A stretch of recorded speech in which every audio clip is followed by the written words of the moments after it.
I pledge allegiance to the flag of the United States of America and to the republic for which it stands, one nation, under God, indivisible, with liberty and justice for all. We begin with one announcement, and that is that the board held an executive session prior to tonight's public meeting to discuss personnel and legal issues, and that tonight's meeting is being streamed live and recorded on the district's YouTube channel. At this time, we're going to turn this over to a presentation on Centegix by Dr. Kevin Maurer. Thank you very much. Good evening, everyone. It's good to see everyone. We wanted to provide everyone with a brief update on where we are with our partnership with Centegix. So it really has been a year in the making, and we wanted to catch you up to speed. We started working with Centegix in December and started some preliminary meetings, last December. And after the board signed our agreement, the 5-year agreement with Centegix, we really hit the ground running in the spring and through the summer. I have to tell you, this is the most comprehensive school safety platform we have used to date. It involves every staff member in the district. Beginning in the summer, the installation of the internal networking gateways were installed on the exterior of all of our buildings. And you probably have noticed them on the outside. Also within the buildings, in our learning spaces and throughout the buildings, light and locating beacons have been installed throughout the interior of our buildings. Our technology department, I have to give kudos to Rob, to Nick Snyder, have been busy making sure that our staff laptops, our clear touch displays in our learning spaces are connected virtually to the program, so that there can be a display takeover integration that occurs in the case of an emergency. Also, there is intercom integration that has happened and been installed. Our admin assistants were trained in August on the new visitor management system. Way more comprehensive than any visitor management system we've had in the past. We're able to see live where our visitors are while they're in our buildings. And another kudos to our maintenance department. Ethan Zarakis was busy this summer and fall. Asset tagging is what it's called. He was going throughout our buildings and on a digital map through Centegix platform, labeled all of the AEDs in our buildings, all of the EpiPens, fire extinguishers, and our Knox boxes on the outside of buildings for first responders, all available on the digital map. There are 22 potential assets, and you can add even more if you'd like to within the system. And Ethan's going to continue tagging those. It helps us beyond safety. It will help with general maintenance. You can add expiration dates of things. You can add when things were repaired last. In September, we had an on-site responder training for our district and building level admin. So those are our staff responder teams. They're principals, counselors, nurses, security guards, our SPO. All of them have been trained as teams. Our Allegheny County 911 integration. This is a big deal. We are the first school district in Allegheny County to integrate the system with Allegheny County 911. We didn't know at the time that it would take training for over 300 agents at the 911 response center. So it took a little bit more time, but at this point, we are fully integrated with Allegheny County 911. So in September, all staff members, every staff member in every department was trained on the platform. We already use it. We have used it to assist in some situations. We had a choking incident in a cafeteria where it was used. We had a fainting incident in a library where the Centegix, the crisis alert badges were used by staff members to get quick response from our responder teams in-house. And then just in October here, a few weeks ago, during our school safety month, we held district-wide ALICE drills, and our staff was able to practice the Centegix system, was able to see the light beacons going off, the screen takeovers on their laptops and on their clear touch displays in their classrooms. They were able to see it in action, so we were able to practice with it. In the ALICE protocol, A stands for alert and I stands for inform. And this program that has absolutely given us a layer of support in those categories. We're able to quickly alert that there is a crisis or an emergency taking place in an exact location based on the location of their badge that's pressed. And it's getting very quick response. So we also, in part of the training, we gave all staff members this one pager that we handed to you this evening. You can take a look at, we just wanted to highlight the important badge features, the do's and don'ts, the types of alerts. I have to say, Ryan Neely was a big part of onboarding with the contract. Big thank you to our board for supporting our district with this. I have to tell you, our staff, it's been an overwhelmingly positive response. The qualitative data shows that there's a peace of mind. Our teachers feel not only safe and comfortable with it, but they feel empowered, that they're able to use it as a tool to get help when they need it. So again, thank you to all of you for supporting that endeavor. Those are the things that we wanted to go over. Are there any questions that you had about the platform? Mr. Finella, yes. Yes, now it's in place and it's up and running. Who's going to continue to monitor this? Is that you or our new police officer? Or how's that going to work? You, both of you together? I'm interested in how this is integrating. Yeah, so our school police officer is overseeing the program, but also it's at the building level. During our site responder training, our admin assistants were trained to look and watch the badge health. So they're able to see if any badges need replaced. Now, they do have a few years battery life on them, so it shouldn't be an issue out of the gate. But we have our admin assistants who are responsible for, they're our badge managers, we call them. So in each building, they're prepared if we ever need to swap a badge out. If a new staff member's coming in and a staff member's leaving, they would be taking care of that. But Chief Zemansky is going to be overseeing how this works. As far as the onboarding, kudos to Michael Radich and our HR department. I'm telling you, everyone has a part of this system, which is great. Michael will be onboarding our new staff and giving them the training. We created a video to train them how to use it, how to wear it properly, and then give them the one pager when they become an employee here. So we have kind of put some layers in to make sure that the program continues to be successful. We do have this for 5 years. That was the agreement that we're under. We have a point person from Centegix that is continuing to reach out to us if we need any support or help. Thank you. Sure. Any other questions?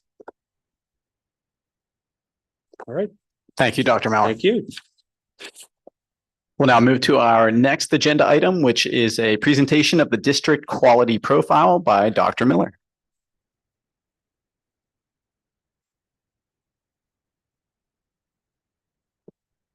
Good evening, everyone. So when we look at the data quality profile, this is something that I introduced to the board last year. So this is our second data quality profile, and it really is a dashboard. And I think whenever we start looking at data points, oftentimes we just look at our scores. And there is so much more to our story here at South Fayette, things that we can share, some great talking points. And there's also some things that we need to keep an eye on so that we can always be looking if there are areas for improvement. How can we enhance? How can we make better? So our board members have a copy of this at your place setting. So I'll just go through very quickly, and I'm going to go over, probably pass through a few slides where I think you already know the information. But really, what is a quality profile? It really asks the question of how are we monitoring our success and growth? And that's not just with test scores. What data do we use to analyze the plan for continued growth and improvement, those enhancements? And then what are those indicators for students, families, all of us to tell the district story? So we really look at 4 areas, the indicators: teachers and leadership, academic learning, school culture, engagement in school, and community.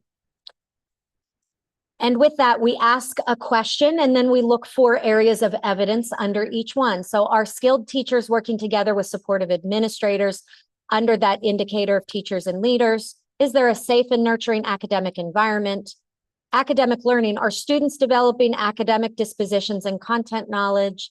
And then are students engaged in meaningful school and community activities?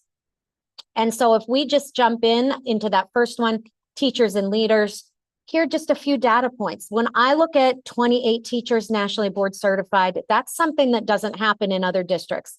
Doctoral degrees don't happen in every district. The number of teachers having master's degrees, it just really shows the caliber and of continuous learning. In addition, very proud of this district involvement, the committee work, that we have colleagues, our school leaders. It's not just in a position, it's who you are and how you're contributing to the success of the district. So many of our school leaders are educators, and they're leading committee work, or they're leading their colleagues in initiatives and programs. We have many of our teachers are involved in school activities as sponsors or coaches, and then belonging to professional education associations. And this is just a few examples. You can look at those in your handout, but professional educational organizations that they belong to. And then when we look at grants, many of them go out. These aren't things that are required. These are the above and the beyond, but they do this to bring in additional resources to their classroom, to their building, to offer outstanding programs for our kids. And this makes me really proud, because when we talk about teacher leaders, those who are presenting not only to their peers, but to in regional events, some of them are in statewide organizations, national level. But when I look at what they're presenting, it really is incredible to see. I know that we just had Dr. Maurer and Dr. Cremon with the AMLE, the Middle School Association, and 2 teachers went and presented. Always, it's having our teachers' voice present, co-facilitate with us. It's incredible. Looking at school culture, is there a safe and nurturing academic environment? We've really taken this to heart. And when you look at the questions here, we break it into 4 different areas, but emotional and physical safety and well-being. Sitting down with our middle school and high school principals, what we do, and whether it's Dr. Cremon and Dr. Maurer or our high school team, we're looking at those last 2 columns. And this is something where it is not anonymous. We ask our students to say who they are, and we really go through and we really then identify who is saying that they disagree or strongly disagree, and do we have things in place to support them? Why might they be saying that? And we've actually identified some students that maybe that we didn't know who would feel that way.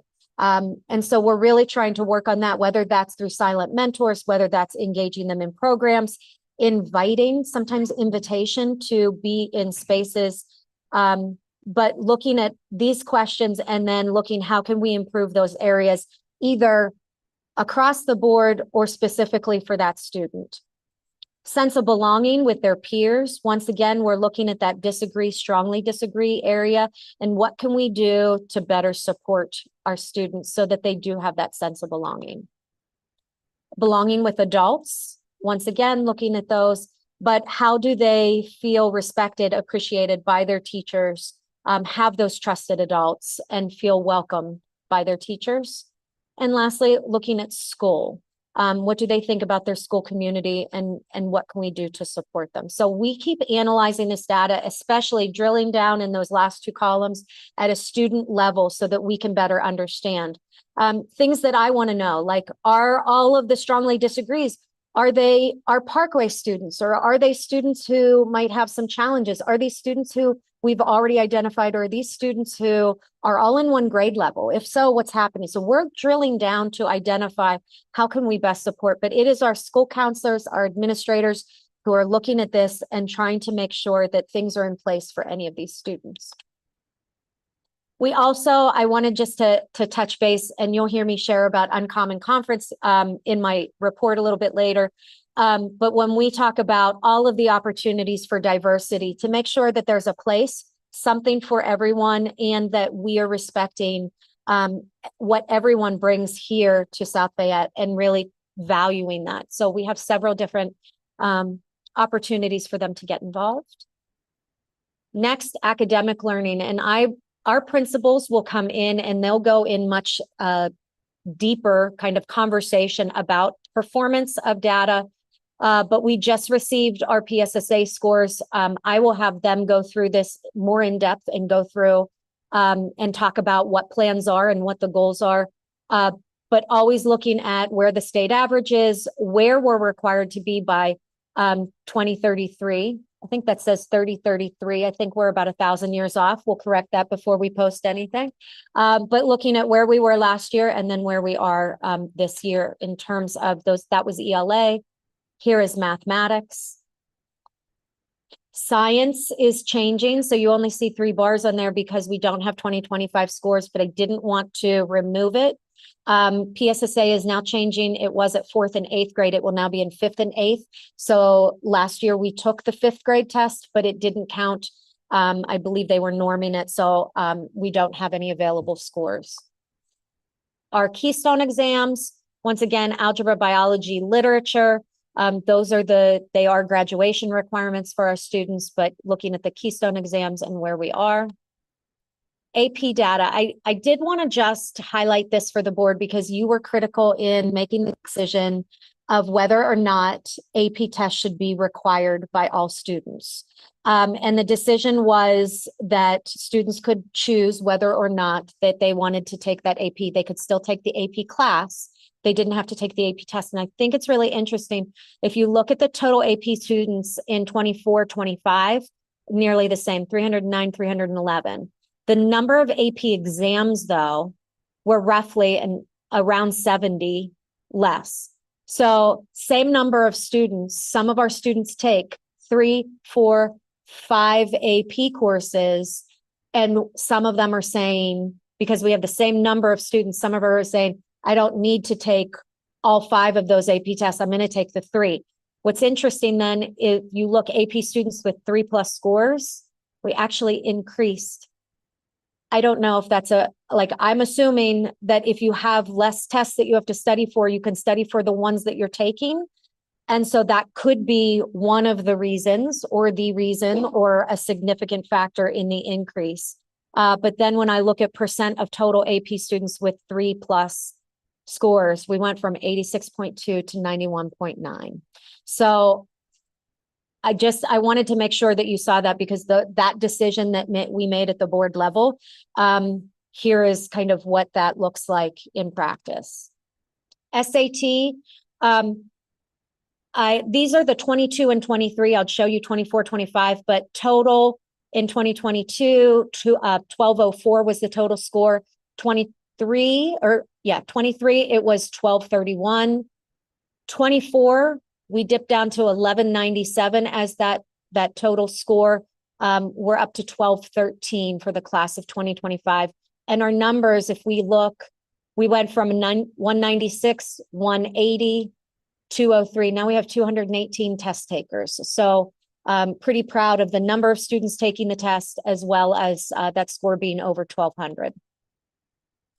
Post-secondary plans, just as a disclaimer, these are self-report in Naviance in the month of May before they graduate. So what I've seen here, and I would just share this with the board, that I'm seeing an uptick on apprenticeships, on trades, on employment, gap year, associate's degree and not significantly, but every student, 1, 2, 3 students, I think is pretty significant when you see that kind of across the board. So we want to keep an eye on that because what we want to do is make sure that we have courses and opportunities for all students who may not be 4-year college-bound students. We want to make sure that there are opportunities for all, but these numbers are definitely a little bit different than the year before. We're seeing a little bit more diversification than the previous year. Assessment rankings, Pittsburgh Business Time, 5th in the region, 7th in the state in 2025. High school, I'm very proud that we're 3rd in the region. We're still looking at like 3rd and 4th grade, looking at that ranking, identifying why we're in that area, as well as 8th grade.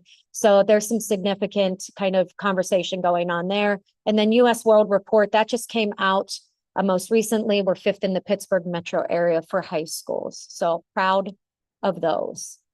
And then lastly, how are students engaged in school and community activities? And just as an aside, this has really been, I think, something I've been really thinking about and focused on recently, because so much that we talk about, technology and our kids on iPads all the time. My son is going to, like, football season's over and now he's going into iron over iPads. Now, mind you, he's 10 and it's weightlifting and workouts, but we want him to be active during winter. But while he's doing something active, he's not on technology and he's with friends and he's being social, which are all positive things for development. And so I've been thinking a lot about how do we ensure that students are involved in things with trusted adults in productive ways? And it doesn't have to just be in school. It can be through dance. It can be through Boy Scouts, Eagle Scouts. But how do we know that they're involved and that they're having activities? Because senior year, when I pulled that group of students in May and I talked to them about what made your experience so positive at South Fayette, 9 times out of 10, they're talking about extracurriculars. They're talking about mini-thon. They're talking about their soccer team. They're talking about the musical. They're talking about all of those things that we offer that are extracurricular. The little green machine, they talk about, because I think those things give such a sense of belonging. And for our students to be healthy, I think that's an important part of how we're helping to support the development. So you'll probably be hearing me, I'll get on my soapbox a little bit occasionally over the next several months, but really looking at these numbers and identifying, are we being invitational enough? And have we reached out to students and really asked them to be part of certain clubs activities so that they can have that positive experience? So really proud though of those numbers. I don't believe this is what most middle schools and high schools see. There are a lot of challenges to get kids involved in other districts. I'm really proud how many. I just want to make sure that we're not missing certain groups of students. Attendance, we're all in the 90s here. We've seen, and I think this is a national trend, we've seen attendance dip since the pandemic. More so, I think parents have been a little bit more lenient on staying home if you need that wellness break. So I think we see a little bit more of this. These are kind of dipping lower than I think what we've seen prior to the pandemic. And looking at our arts, very proud of the offerings that we have. And you look at how many students are involved as a whole in many of our ensembles and choruses. Looking at our numbers, pretty proud when, a third of our class is at the middle school part of chorus. In band, looking at our band numbers, I do need to get 4th and 5th grade. Those aren't on here. So before I post this on the website, I'm going to try and get those from last year. That'll be a data point that we continue to look at as well. And then orchestra and strings. Continue to grow our program, as our board knows, because you're creating an orchestra room over at our IS, and we're very happy to have that new space. Musical and drama participation. Love our 4th and 5th graders, the drama clubs that they're in. The middle school musical is always a highlight, and drama club, and then our high school musical as well, which I heard they just auditioned 2 weeks ago. So excited, month of March, we'll be seeing that. What is the musical for? Frozen. So when is that? I'm putting you on the spot. February? January, February? Probably. Yeah. And then, so we have our high school musical, and then this is always, I think, really important to show. Sometimes when you look at some of the festivals, you can only have so many students. It's either by audition or sometimes there's only so many can go. But when I look at region and state, when I'm looking at the offerings for junior high, elementary festivals, middle school festivals, these aren't something that all schools offer. And so really proud to develop the musical talents of our students. And with that, just some acknowledgements. We will continue to try to improve upon this dashboard. If there are data points that you see that would be helpful, don't hesitate to reach out and let me know, but we'll continue to do comparisons and look for ways to enhance as well as tell our story, because there are a lot of things that are great. And the more that we can share some of the great things that are happening at South Fayette in different ways, not just test scores. I think it's really important to keep that at the forefront. But thank you. Appreciate your time.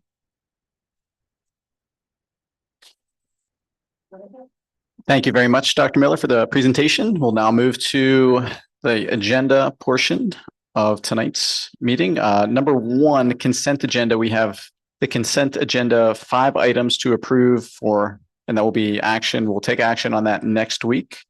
So at this point, we will suspend business to hear from residents and or taxpayers. As a reminder, the board will hear comments from residents and or taxpayers related to items appearing on agenda for action by the board. The board will receive comments from residents and or taxpayers on topics that do not appear on the agenda for action by the board at the conclusion of the agenda prior to adjournment. The time limit for comments shall not exceed 3 minutes. The board will not respond to questions during this session, but will only hear comments. Are there any public comments at this time? Anything online? Hearing none, we do not have any old business nor new business, so it is now time. Dr. Miller, going right back to you for the superintendent's monthly report. So I apologize to the board for all of the texts on Saturday that I was sending you to share the great news that our girls soccer team won the state championship. We welcome them home Saturday night. We are hosting a pep rally, celebratory rally on Friday afternoon. It'll be at 1:30. Board members are welcome to join us. It will be at the high school gym to celebrate our success. And I'll just call out Angela Johnson, one of our 3rd grade teachers. Her daughter, Camden, is one of the members of the team. They have soccer banquet Thursday night. They're just going to continue celebrating. Soccer banquet Thursday night, celebration. We're going to pull some strings to make sure our parents of our players can come up and enjoy Friday afternoon. Our little green machine will be there. We have our cheerleaders, but it will be a great way to celebrate our soccer team. We're super proud of them. Also on November 14th, we welcomed 600 students from 31 school districts for our 4th annual Uncommon Conference. Our Shout students organized this day of learning for their peers, and they did an outstanding job. I was here for the beginning part where they put on several performances and really talked about stereotypes. Our students were amazing. I was just absolutely proud of how creative they were to bring difficult topics to the forefront and share that with students from across the region. So very proud. Parent-teacher conferences will be held next week in our district. Parents and caregivers have the option to join in these meetings in person or virtually. And I always have to say I appreciate our middle school. They have student-led conferences. And so love that students are at that center and they're able to share with their parents and teachers things that they're proud of and areas for growth. So just appreciate that. And today we held our school counseling district meeting. It focused on career and college opportunities in K-12. From world of work to personalized supports for our high school students, there were just a wide variety of areas that we continue to look at, implement, and or enhance. And last week was just a wonderful week. We had a Veterans Day celebrations in full force on our campus. The high school dedicated the Veterans Memorial and Bench. If you've not seen the bench, please take an opportunity to look at it. It is absolutely beautiful. We had a ceremony that morning. And we dedicated, once again, the bench and the memorial. We also had our school video production team created a video that highlights why Veterans Day is so important. It also featured veterans of our students and staff, family members, as well as highlighting 2 of our students who were involved in Veterans Day projects. Additionally, our elementary school had an assembly to honor veterans who were family members of our Lions. It was just so beautiful to watch them walk down the hallway and be welcomed by all of our kindergarten, 1st and 2nd grade students. When they arrived in our gymnasium, they were celebrated with songs and poems to thank them for their service, and it was absolutely beautiful. I also would like to share that Dr. Deichler presented today at the AASA AI National Summit. And at your place setting, there is a case study that was shared. She presented not only on Fly Like a Girl Drone Academy, but she also presented on TeachFX, and they were highlighting her at this national convening. The overview of the case study is at your place setting, and many of our teachers as well as principals are quoted in that. As a reminder, we have a board meeting this coming Tuesday, November 25th, then a reorganization meeting Monday, December 1st at 7:30. And we will welcome 2 new board members at that time. And takes me to the next part. And as we welcome our 2 new board members, we want to take the opportunity to thank 2 of our board members who will be leaving us shortly this month. Jen Iridi has been on the board for 12 years, and Project Apantakar has served for 4 years. And so on behalf of our Lion learners and their families and caregivers, the faculty, staff, administration, community, as well as our Board of Education, I want to thank the 2 of you for your dedication and service to our school district and community. We appreciate you, and we thank you for being part of the governance of our school district. And we have something small for you. Something else will be coming your way as well, but we have something small for you tonight.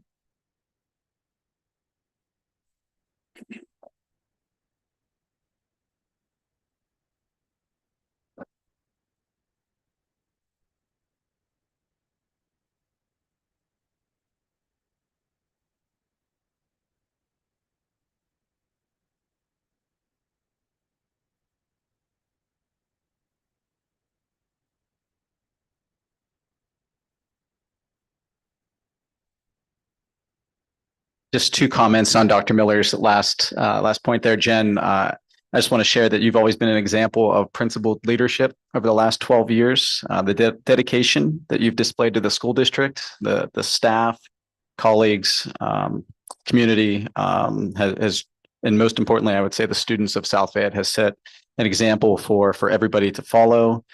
So certainly thank you for setting an example, and it's been a pleasure serving with you for the last 4 years. So thank you. And Projecta, it's been a pleasure to come on the board with you 4 years ago. Thank you for your insights and being willing to listen to multiple perspectives to help move everybody along in the decision-making process. So thank you as well.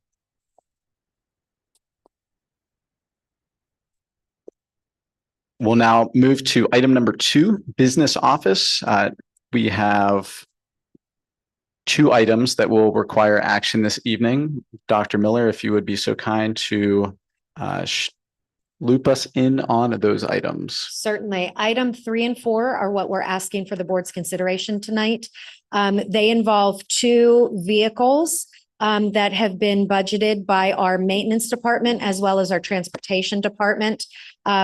Item 3 is a 2021 Dodge Ram 1500 for our maintenance department. And item 4 is a 2025 Ford F-250. That would be a service truck, and that would be for our transportation department. We would ask for your consideration. I have a couple of questions if I can about those. I note here on the first one, number 3, and let me preface this by saying that I understand pickup trucks, prices of all vehicles, including pickup trucks, have gone up significantly, but number 3, that's a used truck. Looking at the invoice we have here, it's a 5-year-old truck. It's got 40,000 miles on it. And I'm not sure if that $27,000 price, I just don't know how relevant that is in today's market. So I guess my question is, was this sent out for bids? Was this sent out for quotes? I mean, how do we end up with choosing a 5-year-old truck with 40,000 miles at this price? Yeah, I mean, so we knew from the beginning we'd be looking for a used vehicle for this price. We budgeted $30,000.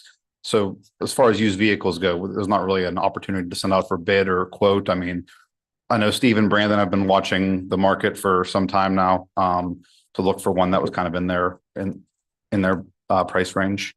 I understand that, but they didn't go anywhere else, do you know? Or they just went the Yeah, I mean, we've been watching the market. Here? I know they've been watching the market for a while and looking for items. Contacted a number of dealers, and this was, sort of the one that came back in their price range. So let's talk about the next one. Again, this is a truck we're spending. It's a new Ford F-250, which is a large Ford truck. That's $67,000. And again, I know costs of trucks have gone up, but that's a large amount of money for a service truck. So somebody tell me, Bill, what do you think about that price? I know you just bought a truck. If it has a service body on it, I would actually say that's relatively cheap. I don't know what. I don't know. It says it's a service truck, but I mean, for the service body, I would say that's a good price, to be honest. And if I may jump in as well, this is Brandon Subi. That is also an aluminum body as well, which also drives up the price, creating it'll last longer, less rust. So I'm very happy with that price personally. I know it sounds like a lot of money. We've been looking for months for vehicles, and these are the best deals we've been able to find. Yeah. Hey, Brandon, it's Len again. Are you speaking about the first one also from Oliverio? I'm speaking about both of them. Yes.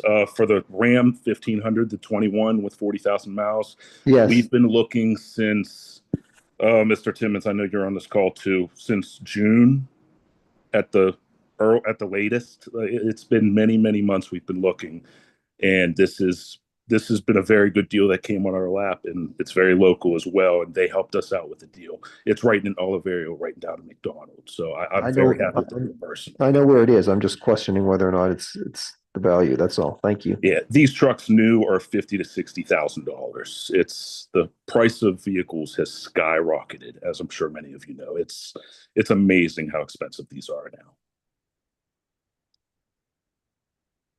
Thanks, Brandon. Sorry for the delay. No, of course. Thank you. I hope the baby's doing well. All right, we'll now move to item number 3, personnel. We have 13 items that will require action this evening. Dr. Miller, if you'd be so kind to read those in for us. Absolutely. Under item 1, recommendation is to hire Jennifer Zlesnik as business office accountant at a salary of $47,000. Item 2 is to hire Bernadette Shago as part-time business office assistant at $36.50. Bernadette is currently in the business office accountant position. She would just be helping to onboard and train. Item 3 is student teachers, Max Smith, Lily Kraftcheck, Justin Vezzi, and Maddie Schweitzer to be student teaching in our district this spring. Item 4, substitute teachers at a rate of $125 per hour, Meadow Locatus and Marie Pupo. Item 5 is a recommendation to accept the retirement of one of our bus drivers, Donna Lapia, retro to November 5th. Item 6 is recommendation for intermittent leave of absence requests by Jacqueline Berthney, Melissa Unger, and Melissa Berry. Item 7 is a recommendation for several EPRs, PSSA tutoring coordinator, Mike Barat, middle school language arts, PSSA tutor, Kathy Fisher, Melissa Galata, middle school math tutor, Brianna Snyder, Jessica Kent, kindergarten team leader for January through April, Katie Caprio, a mentor teacher, Katie Caprio, once again, January 19th through April 19th, middle school mentor teacher, Nicole Bianco. Item 8 is for paraeducator EPRs, UNESCO position, Nancy Iannarelli, art club para, Grant Jones, Halloween dance, Nancy Iannarelli, drama club, Miriam Fowler, and musical personal care, Kara Garuba. Item 9 is a recommendation for compensation for fall 2025 season coaches for football, volleyball, girls volleyball, boys golf, boys soccer, girls golf, cross country, boys and girls 7th and 8th grade basketball, girls tennis, high school esports, middle school esports, the assistant athletic directors. Under cheering, it would be competitive cheerleading as well as team cheerleading. Item 10 is a recommendation to approve the volunteer assistant wrestling coaches Trong Tran and Cody Trout. Item 11 is a recommendation to approve Miriam Lester as a substitute custodian. It should be noted that she is also a food service worker in our district. Item 12 is approval to hire Lily Kravonik as a tech assistant at a salary of $45,165, effective date to be determined. And item 13 is a recommendation to hire Madison Simanji, who would be a middle school administrative assistant at a rate of $34,000. Thank you very much, Dr. Miller. And Certainly. we will be taking action on all 13 of those items later on this evening.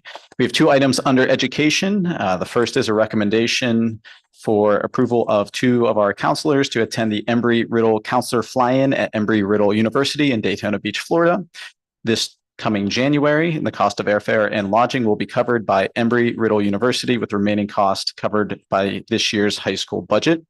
And item number two is a recommendation for an assistant principal and two of our high school teachers to attend a professional development experience for the Science of Food course creation at the Desert Sands Unified School District in La Quinta, California, from November 30th through December 4th of this year. The cost of the trip will be covered by grant funds. Again, both of those will require action this evening.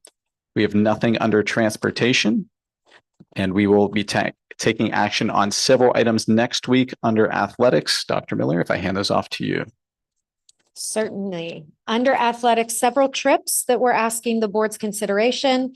That would be for the boys JV and varsity baseball teams to travel to Tampa, Florida. That's March 12th through the 16th.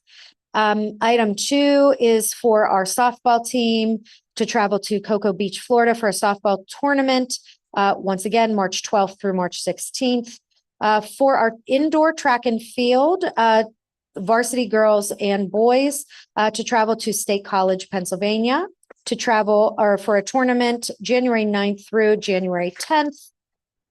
Item four is for our competitive cheerleaders to travel to Orlando, Florida, January 28th through February 2nd for nationals. Item five is a recommendation for girls and boys varsity indoor track for the following track meets. Those would be in Spire, that's Geneva, Ohio, as well as YSU, and those dates are listed. Item six is a recommendation for our girls and boys varsity swimming and diving team to travel to the Mohawk Invitational in Morgantown, West Virginia, December 6th. Thank you, Dr. Miller. Certainly. And those will all be voted upon next week, as will item number 7.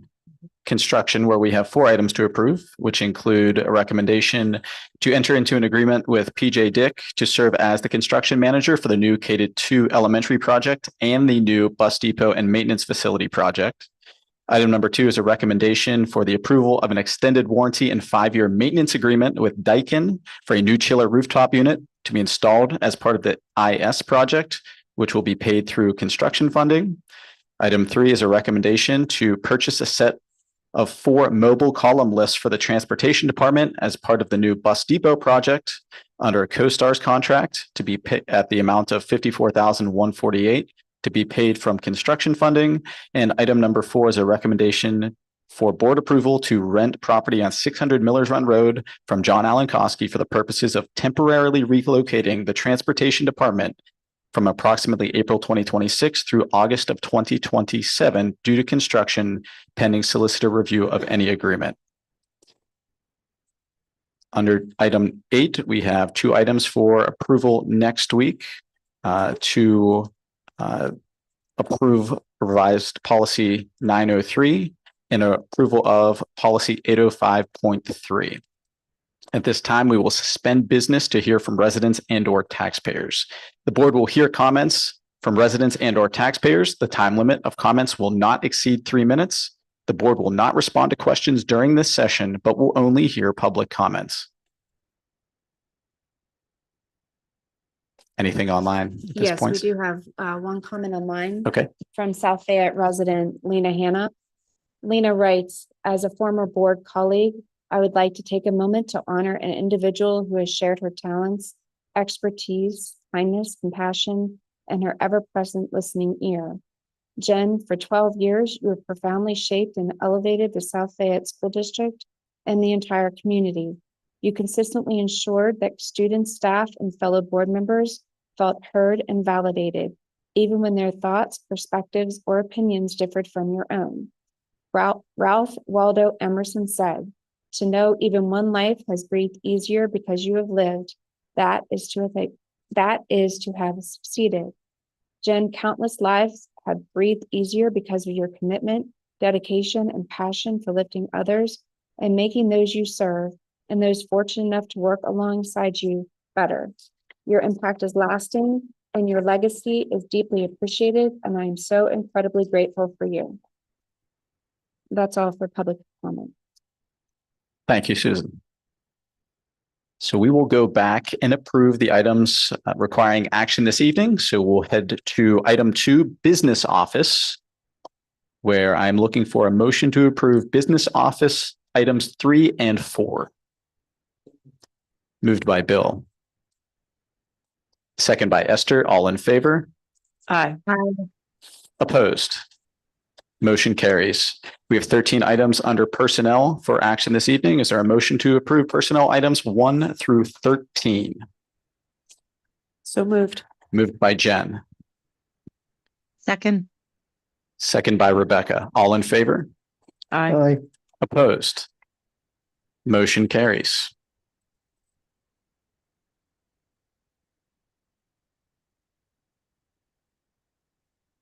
Under education, there are 2 items that require action this evening. Is there a motion to approve items 1 and 2 under education? So moved. Moved by Jen. Second by Esther. All in favor? Aye. Opposed? Motion carries. Nothing under transportation this evening. Athletics will be next week. Construction will be next week. Miscellaneous will be next week. At this time, is there a motion to adjourn tonight's meeting? So moved. Moved by Len. Second by Projecta. All in favor?